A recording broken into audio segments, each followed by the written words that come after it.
Hi guys, a while back I saw Jamie Oliver post this recipe for Panissa Rice on his Instagram and I thought it looked so good I had to give it a go. He describes it as being risotto's frumpy but very tasty cousin, and he's so right.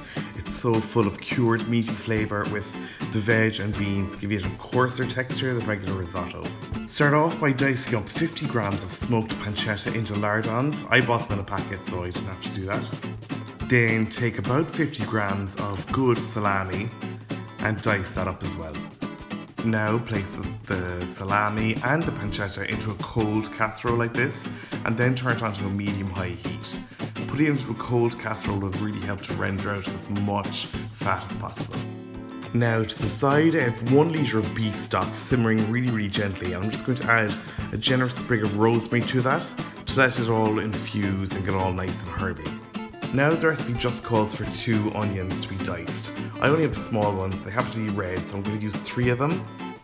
And also chop up 2 sticks of celery.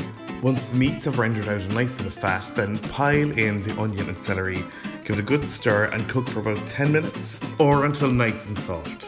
Then go in with 300 grams of arborio rice and stir for about 2 minutes over a high heat until all the rice is nicely kind of toasted and slicked with all that vegetable meaty oil. By the way, that brown layer at the bottom of the pot is called a frond, and don't worry about that at all, that's going to dissolve now as soon as liquid is added, and it's going to really enrich the sauce. So now go in with 250 milliliters of red wine and stir until it's all been either evaporated or absorbed by the rice. Now add 1 tin of chopped tomatoes, stir them in, and start to add your rosemary infused beef stock.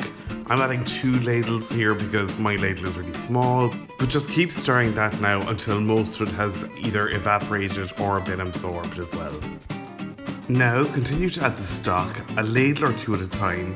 Stir it in until it's evaporated and then add some more.